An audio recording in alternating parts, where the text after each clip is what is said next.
আমরা যখন মাহফিলে গেছি তখন আমাদেরকে বলছে ওয়াজ করবেন খালি আসমানের উপরে আর মাটির নিচে যেগুলো ওয়াজ আছে সেগুলো বলবেন, রাজনীতির কোনো কথা বলবেন না। কেন? কয় রাজনীতি কোরআনের মধ্যে নাই।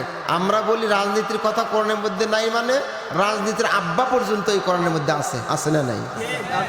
বলে হুজুর একটু দেখে শুনে কথা বলবেন, উপরের চাপ আছে। কার চাপ? উপর থেকে কিরা চাপ দেয় ভাই? আজরাইল না জিব্রাইল চাপ দেয়? হক কথা শুনতে রাজি আছে না নাই? আমি আপনি যদি হক কথাগুলো না বলি, সত্য কথাগুলো যদি না বলি, মানুষের কাছে আমি ছাড় পেলেও মৃত্যুর পর আমার আল্লাহর কাছে আমার ছাড় হবে। এই মুহূর্তে যদি আমার কোনো বিপদ হয়, অন্ততপক্ষে আমার বিপদকে রক্ষা করার জন্য কর্তৃপক্ষ চেষ্টা করবে। কিন্তু ভাইরা, মরার পরে যদি তোমার আমার কোনো বিপদ হয়, বলেন তো সেই বিপদ থেকে রক্ষা করার কি কেউ আছে? পারবে? তাহলে আজকে কি হক কথাগুলো শুনতে রাজি আছেন? সত্য কথাগুলো কি শুনতে রাজি আছেন? হক কথা, সত্য কথা, কোরআনের কথা, এই কথাগুলো তারাই সহ্য করতে পারে না যাদের গায়ে অ্যালার্জি আছে। কি আছে? আপনাদের এখানে কি কোনো অ্যালার্জির লোকটোক আছেন নাকি? অ্যালার্জি থাকলে কিন্তু চলবে না ভাই। হক কথাগুলো বলবো।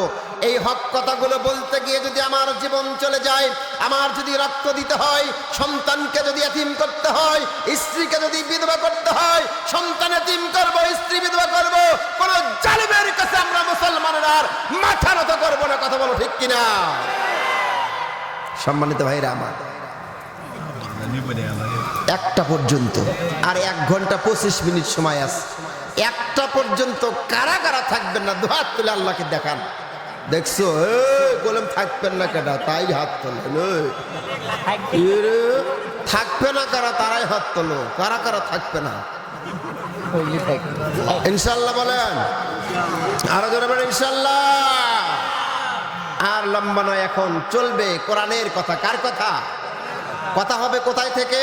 কোরআন থেকে। শোনোর ভাইরা আমার, আব্বা জানেরা গভীর মনোযোগ দিয়ে শোনো।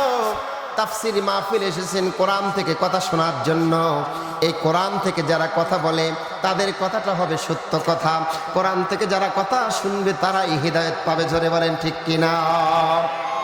সম্মানিত ভাইরা আমার, আমার আব্বা জানেরা খুব মনোযোগ দিয়ে শোনো। আমরা আমাদের এই 2 চোখ দিয়ে দেখতে পাচ্ছি, ডানে বামে পর্দার কাপড়, লাইটিং আর মাইকিং আর মানুষ। কিন্তু ভাইজান শুনে আপনি আশ্চর্য হয়ে যাবেন। এরকম করে কোরআনের কথা যেখানে হয়, এই কোরআনের বক্তব্যগুলো যেখানে হয়, সেই জায়গায় শুধু মানুষই আসে না, সেই জায়গায় লক্ষ লক্ষ কোটি কোটি ফেরেশতারা আগমন ঘটায়। মারহাবা। আল্লাহর নবীর একজন সাহাবী নাম হলো উসাইদ বিন হুদাইর। বলেন কি নাম বললাম? এই উসাইদ বিন হুদাইর একদিন রাতের বেলা কোরআন শরীফ তেলাওয়াত করতেছে। ভাইজান খুব মনোযোগ দিয়ে শুনবেন, গভীর মনোযোগ দিয়ে আমার কথাগুলো শুনবেন।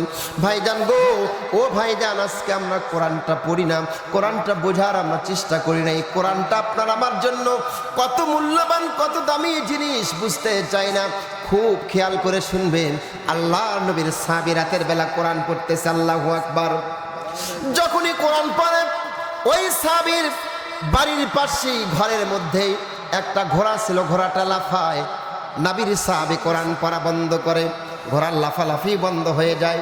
আল্লাহর নবীর সাহাবী দেখতেছে যখনই কোরআন পড়ে ঘোড়াটা লাফায়, কোরআন পড়া বন্ধ করলে ঘোড়ার লাফালাফি বন্ধ হয়ে যায়। নবীজির সাহাবী চিন্তা করলো, হায় হায়, আমি যদি কোরআন পড়ি আর ঘোড়া যদি লাফায়, কোরআন পড়া বন্ধ করলে ঘোড়ার লাফালাফি বন্ধ হয়, কারণটা কি বুঝতে পারি না। আল্লাহর নবীর সাহাবী ভয়ে ভয়ে কোরআন পড়া বন্ধ করলো, কারণ তিনি দেখতেছেন আমি যখনই কোরআন পড়ি ঘোড়াটা কেন লাফায়। আমি যদি কোরআন পড়ি আর যদি ঘোড়াটা এরকম করে লাফায়, আমার ছোট্ট সন্তান ইয়াহিয়া শুয়ে আছে, এই ঘোড়াটা লাফিয়ে লাফিয়ে আমার সন্তানের উপরে এসে যাবে। এই জন্যই আল্লাহর নবীর সাহাবী কোরআন পড়া বন্ধ করে দিল।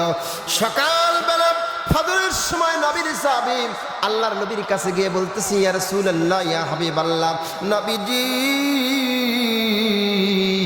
আমি যখন কোরআন পড়ি ঘোড়াটা লাফায়, কোরআন পড়া বন্ধ করলে ঘোড়ার লাফালাফি বন্ধ হয়ে যায়, কারণটা কি আমি বুঝতে পারলাম না।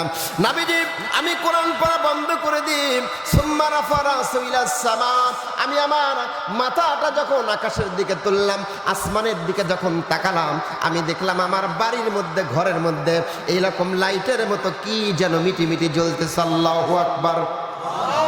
এবার আল্লাহর নবী সাহাবীকে ডেকে ডেকে বলতেছে, ও মানে সাহাবী শোনো, যখন তুমি কোরআন পড়তেছিলে ঘোড়াটা লাফাচ্ছিল, কোরআন পড়া বন্ধ করলে ঘোড়ার লাফালাফি বন্ধ হচ্ছিল।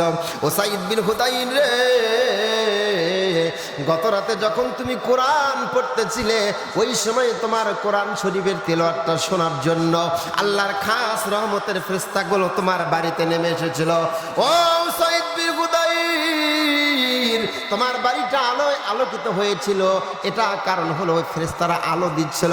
উসাইদ বিন হুদাইর, সারা রাত জেগে জেগে যদি তুমি কোরআনটা পড়তে, তোমার কোরআন শোনার জন্য যেই ফেরেশতাগুলো তোমার বাড়িতে নেমে এসেছিল ওই ফেরেশতাগুলো সকালবেলা পর্যন্ত থাকতো, আর দুনিয়ার মানুষগুলো তোমার বাড়িতে ভিড় জমাইতো, নিজের চোখে ওই রহমতের ফেরেশতাদেরকে দেখতে পাইতো। চিৎকার মেরে কন্যা সুবহানাল্লাহ।